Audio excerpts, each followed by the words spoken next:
బంగ్లాదేశ్లో హిందువుల పైన చాలా దుర్మార్గమైన చర్యలు చోటు చేసుకుంటున్నాయి. ఏకంగా నాకు ఈ విషయం చెప్పడానికి కూడా కొంత బాధగానే ఉంది. హిందువుల పైన ఊచ కోతకొస్తున్నారు. నడి రోడ్డు పైన వారిని చెట్టుకు వేలాడదీసి నిప్పంటిస్తున్నారు. మొన్న ఏకంగా దీపు చంద్రదాస్ అనేటువంటి ఒక వ్యక్తిని, ఇక్కడ చూడండి విజువల్స్లో ఇక్కడ ఫ్లెక్సీలు కనబడుతున్నాయి. ఆ ఫ్లెక్సీలో ప్రధానమంత్రి నరేంద్ర మోదీ ఫోటో ఉంది. ఆ ఫోటోని అలా చెట్టుకు వేలాడదీసి ఫోటోకి నిప్పంటించడాలు.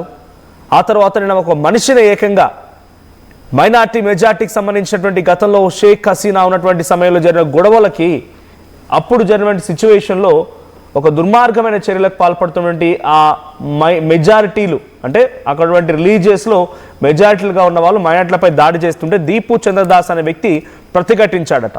ఇప్పుడు ఆయనని మొన్న రాత్రి చెట్టుకు ఈ రకంగానే తాళ్ళు కట్టి మెడను వేలాడదీసి ఆ మనిషి మొత్తాన్ని వేలాడదీసి నిప్పంటించారు. ఇప్పుడు ఇక్కడ విజువల్స్లో చూస్తున్నాం. సో విజువల్స్లో భారత ప్రధాని నరేంద్ర మోదీకి సంబంధించినటువంటి ఆ ఫ్లెక్సీని ఓ చెట్టుకు వేలాడదీసేటువంటి విజువల్ చూస్తున్నాం. ఇంకోవైపు రైట్ సైడ్లో అక్కడ పెద్ద ఎత్తున ఆందోళన చేపడుతూ హిందువులకి వ్యతిరేకంగా, భారతదేశానికి వ్యతిరేకంగా నాదాలు చేయడం చూస్తున్నాం. సో షరీఫ్ ఉస్మాన్ హాదీ అక్కడ అవామీ లీగ్ అనేటువంటి షేక్ హసీనా పార్టీకి వ్యతిరేకంగా ఉద్యమాన్ని నడిపించినటువంటి వ్యక్తి మరణంతో మరింతగా భారత్పై ఉధృతం పెరిగింది. అయితే అక్కడ మరణించింది కారణం వాడినెవడు చంపాడు, వాడెట్లా చచ్చిపోయాడు మనకు అవసరం లేదు. కానీ ఆ మరణానికి కూడా భారతదేశాన్ని బూచిగా చూపించే ప్రయత్నం బంగ్లాదేశ్ ఏదైతే చేస్తోందో, బంగ్లాదేశ్ యొక్క కుటిల యత్నాలు, కుట్ర ప్రయత్నాలు అర్థమవుతున్నాయి. సో బంగ్లాదేశ్ వ్యాప్తంగా ఇప్పుడు చాలా బాధపడే విషయం ఏంటంటే హిందూ మహిళల పైన విచక్షణరహితంగా దాడులు చేయడాలు, అఘాయిత్యానికి పాల్పడ్డాలు, హిందూ మహిళల జుట్టు పట్టుకొని ఈడ్చుకెళ్లడాలు, వారిని కొట్టడాలు, వారిపై మానభంగాలు చేయడాలు, వారిని ఇబ్బంది పెట్టడాలు జరుగుతున్నాయి. ఇక బుర్కా ధరించలేదంటూ కాళ్లతో తన్ని నిరసన వ్యక్తం చేస్తున్నారు. మరో ఘటనలో దీపు చంద్రదాస్ అనేటువంటి వ్యక్తిని కూడా హతమార్చడం చూసాం. అతన్ని హతమార్చి చెట్టు కట్టేసి నిప్పంటించి ఇంక్విలాబ్ మంచా నేత హాదీ మృతితో మరింతగా రెచ్చిపోయే విధంగా అక్కడ నిరసనలు వ్యక్తమవుతున్నాయి. సో ఇంక్విలాబ్ మంచా నేత హాదీ మృతి, అక్కడ వాళ్ళు చెప్తున్న విషయం ఏంటంటే బంగ్లాదేశ్ సంబంధించినటువంటి అక్కడ నిరసనకారులు ఆయన నిరసన తెలుపుతూ ఉండగా ఎవరో ఒక నలుగురు వ్యక్తులు ఒక వాహనంలో వచ్చి ఆయనని గన్తో పేల్చి అక్కడి నుంచి వెళ్ళిపోయారంట. వారు భారతీయులే, ఇక్కడ చంపేసి భారతదేశానికి పారిపోయారు. భారతదేశానికి ఎంత స్థాయిలో అక్కడ బంగ్లాదేశ్లో వ్యతిరేకత రావడం గల ప్రధాన కారణం ఒకటి, యూనస్ ప్రభుత్వం వచ్చిన తర్వాత భారతదేశానికి బంగ్లాదేశ్ మొత్తానికి కూడా ఆ ఉన్నటువంటి కొంతమైన సత్సంబంధాలు మొత్తం తెగిపోయాయి. ఆ తర్వాత షేక్ హసీనా వచ్చి ఇక్కడ ఆశ్రయం పొందడం, ఇక్కడ శరణార్థిగా ఉండడం బంగ్లాదేశ్ ప్రభుత్వాన్ని, అక్కడటువంటి యూనస్ ప్రభుత్వాన్ని కొంత మనకు వ్యతిరేకంగా మార్చాయి. ఇక్కడ ప్రధానమైన కారణం ఇస్లామిక్ దేశంగా మార్చినటువంటి యూనస్ ప్రయత్నాన్ని ఎప్పటికప్పుడు ఎండగడుతూ ఉన్నారు. సో ఇస్లామిక్ దేశంగా మార్చాలంటే వేరే దేశాల నుంచి వారికి ఆర్థిక స్థితిగతులు రావాలనో, లేకపోతే వాళ్ళకు కొంత స్ట్రెంత్ రావాలి కదా. ఆ స్ట్రెంత్ ఎక్కడి నుంచి వస్తోంది? చైనా నుంచి వస్తోంది, అటు పాకిస్తాన్ నుంచి వస్తోంది. సో ఈ రెండు దేశాలు కూడా భారత్కి వ్యతిరేక దేశాలే. సో భారత్కి వ్యతిరేకంగా ఉన్నటువంటి ఈ రెండు దేశాల నుంచి సపోర్ట్ వస్తుంది కాబట్టి డెఫినెట్గా మనం కూడా భారత్కి వ్యతిరేకంగా మారాలనే ఒక ఆలోచన వాళ్ళ మెదడులో చాలా బలంగా పడిపోయింది. సో ఏమీ జరిగినా భారతదేశానికి లింక్ పెడుతున్నారు. షేక్ హసీనాని భారత్కి రమ్మని భారత ప్రభుత్వం కోరలేదు, భారతీయులకు అంతకంటే అవసరం కూడా లేదు. తనేదో ప్రాణాలు పోతాయి, తన ఇంటికి చుట్టుముట్టారు నిరసనకారులు, తన నివాసానికి చుట్టుముట్టారు, తన ఉండేటువంటి గదిలోకి వెళ్ళారు, తన అల్మారాని పలగొట్టారు, తను వేసుకునే బట్టలను కూడా బయటకు తీసుకొచ్చి నిప్పంటించారు. అటువంటి సిచ్యువేషన్లో తను పారిపోయి మన దగ్గరికి వచ్చి శరణార్థిగా ఉండి నమస్కరించి మమ్మల్ని కాపాడండి అయ్యా అన్నప్పుడు, సరే ఒక ఆడామే తర్వాత ఓ దేశానికి సంబంధించి ప్రధానిగా ఉంది, కొన్నేళ్ల పాటుగా అక్కడ ప్రధానిగా పనిచేసింది, మనతో సత్సంబంధాలు కొనసాగించింది కదా అని చెప్పి ఒక శరణార్థిగా ఉండడానికి అవకాశం కల్పించింది భారత్. ఇక ఆ తర్వాత నుంచి ఈ ఉద్యమాలని మరింతగా రెచ్చగొడుతూ బంగ్లాదేశ్ యూనస్ ప్రభుత్వం ఇస్లామిక్ దేశంగా మార్చాలి, పాకిస్తాన్ చైనాతో జతకట్టాడు కాబట్టి భారత్కు వ్యతిరేకంగా ఉండాలి, షేక్ హసీనా లాంటి వ్యక్తుల్ని భారత్ ఆశ్రయం కల్పించింది కాబట్టి భారత్కు వ్యతిరేకంగా ఉండాలి, ఇలా ప్రతి అంశంలో కూడా భారత్కి వ్యతిరేకంగా ఉండే ఆలోచనతో వెళ్తూ ఉన్నారు. సో ఇంటర్నేషనల్ క్రిమినల్ ట్రిబ్యునల్ కింద షేక్ హసీనా గతంలో తను ప్రధానిగా ఉన్న సమయంలో అక్కడ నిరసనలు కొనసాగుతూ ఉంటే ఆ నిరసనల్ని అణిచివేయడం కోసం చాలామంది అరెస్ట్ చేసింది. ఆ తర్వాత అక్కడ ఉన్నటువంటి పోలీస్ భద్రతా బలగాలకి ఆదేశాలు జారీ చేస్తూ అందరినీ హతమార్చండి, వాళ్ళని కాల్చిపడిన ఆదేశాలు జారీ చేసిందట.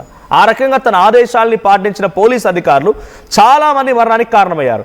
అయితే యూఎస్ ప్రభుత్వం అధికారులు అంటే అక్కడ వాళ్ళు తాత్కాలిక ప్రభుత్వాన్ని ఏర్పాటు చేసిన తర్వాత కోర్టులో ఈ అంశం చర్చ జరిగి విచారణ జరిగి షేక్ హసీనాకి కొన్ని అంటే సుమారుగా 4-5 కేసులు ఉన్నాయి. దాంట్లో కొన్ని కేసుల్లో తనకి 20 ఏళ్ల జైలు శిక్ష, కొన్ని కేసుల్లో మరణ శిక్ష ఇలా విధించడం జరిగింది.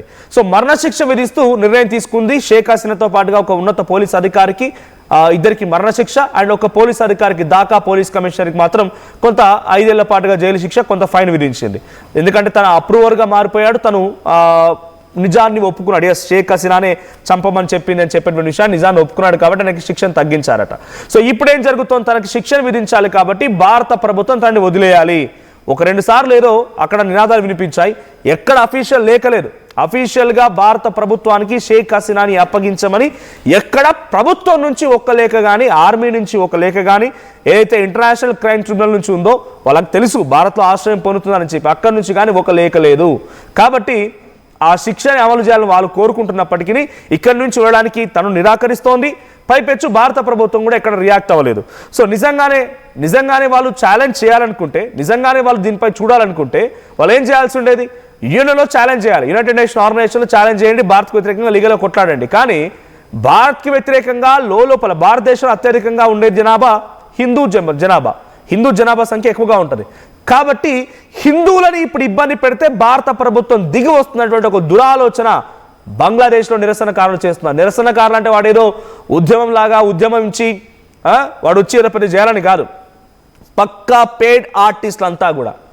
షేక్ హసీనా వచ్చి తనకు మరణశిక్ష విధిస్తే ఆ నిరసనకారులకి హల్వాగాలకి ఒరిగేదేమున్నది, వాళ్ళకు ఒరిగేదేమున్నది? మన పెద్దగా ఆర్థిక స్థితిగతులు బాగుపడతాయా, ఉద్యోగాలు లేని వాళ్ళకు ఉద్యోగాలు వస్తాయా, పవర్టీ నుంచి పైకి వస్తారా? ఏం లేదు. అక్కడ యూనస్ అనేటువంటి వ్యక్తి ఫిబ్రవరిలో ఎన్నికలు ఉన్నాయి, December 29th is nomination last date. So Yunus అక్కడ ఆయన పార్టీ పోటీ చేస్తోంది కాబట్టి ఆ పార్టీని మళ్ళీ తిరిగి అధికారంలోకి తీసుకురావాలంటే అక్కడ అందరు తన వైపుగా ఉండాలి. ఎలా ఉండాలి? ఎన్నికలకు సంబంధించి ఒక ఎమోషన్ని రెచ్చగొట్టాలి, ఎమోషన్ని క్యారీ ఫార్వర్డ్ చేయాలి. అందుకే ఇప్పుడు ఈ షేక్ హసీనాకి వ్యతిరేకంగా, భారత్కి వ్యతిరేకంగా, హిందువులకు వ్యతిరేకంగా ఒక ఎమోషన్ రెచ్చగొట్టి అక్కడ మెజారిటీ మొత్తాన్ని కూడా తమ వైపు తిప్పుకునేందుకు యూనస్ ప్రయత్నం చేస్తున్నాడు. ఎవరైతే తన ఆలోచనకు అనుగుణంగా ఇస్లామిక్ దేశంగా మార్చాలనో, లేదంటే తన ప్రభుత్వం అధికారంలోకి రావాలనో, లేకపోతే తన పార్టీ అధికారంలోకి రావాలని ఆలోచన చేస్తున్న వారు మాత్రమే డబ్బులు తీసుకొని ఉద్యమాలు చేస్తున్నారు. కానీ నిజానికి షేక్ హసీనాకి అక్కడ మరణశిక్ష విధించినంత మాత్రాన వాళ్ళ పోరాటాలకి ఎటువంటి ఫలితం ఉండదు. ఏంటి అక్కడ వాళ్ళు ఉద్యోగాల కోసం పోరాడుతున్నారా? షేక్ హసీనాకు మరణశిక్ష విధిస్తే ఉద్యోగాలు వస్తాయా? వాళ్ళ లీగల్గా వాళ్ళకున్న కాన్సిక్వెన్స్ వాళ్ళకు ఉంటాయి. షేక్ హసీనాను వెళ్ళిన తర్వాత అక్కడ తనకి మరణశిక్షణ విధిస్తారా, ఏం చేస్తారో వాళ్ళ ఇష్టం అది. బట్ దీని ద్వారా భారతదేశాన్ని బూచిగా చూపించే ప్రయత్నం, కుటిలయత్నం ఏదైతే ఉందో దీని వెనుక తప్పకుండా పాకిస్తాన్ హస్తం ఉందనేది మాత్రం చాలా స్పష్టంగా అర్థమవుతోంది. ఒకవైపు బంగ్లాదేశ్లో నిరసనలు జరుగుతుండగా ఇంకోవైపు ఇటు బాలాకోట్ నుంచి ఒక మహిళ, పాకిస్తాన్కి సంబంధించినటువంటి మహిళ ఇక్కడికి ఎంట్రీ ఇచ్చి తను ఒక జైష్ ఈ మహమ్మద్ ఉగ్రవాద సంస్థకు సంబంధించిన మహిళా విభాగాన్ని ఏర్పాటు చేయాలనుకుందంటే అర్థం చేసుకోండి ఎటువంటి కుట్రలు మన చుట్టూ జరుగుతున్నాయో, భారతీయుల చుట్టూ ఎటువంటి కుట్రలు జరుగుతున్నాయో అర్థం చేసుకోండి. జమాత్ ఉల్ మోమినాత్ అనేటువంటి ఒక ఉగ్రవాద సంస్థని మహిళా విభాగాన్ని తయారు చేయడం కోసం వచ్చిందంట.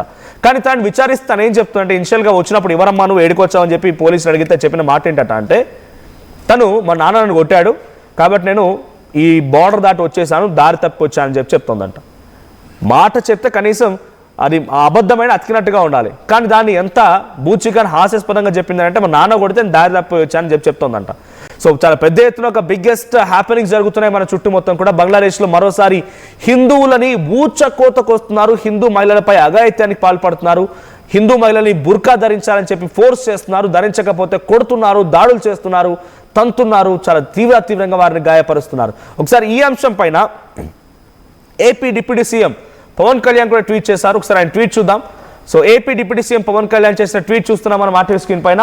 ఏ prayer for the soul of Deepu Chandradas, ఎవరైతే హిందూ యువకుడు అక్కడ ఇప్పుడు దారుణంగా వాళ్ళ చేత దాడి చేయబడి గాయాల పాలైపోయి ఆయన చెట్టు కట్టేసి నిప్పంటించారు. ఆ యువకుడికి సంబంధించిన పేరే Dipu Chandradas.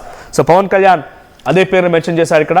History remembers sacrifice but today the soil that was once liberated with Indian blood is being stained with the blood of innocent minorities. Yes, ఈరోజు బంగ్లాదేశ్ కూడా ఒక ప్రత్యేక దేశంగా ఏర్పడిందంటే దానికి మనం పెట్టిన భిక్షే.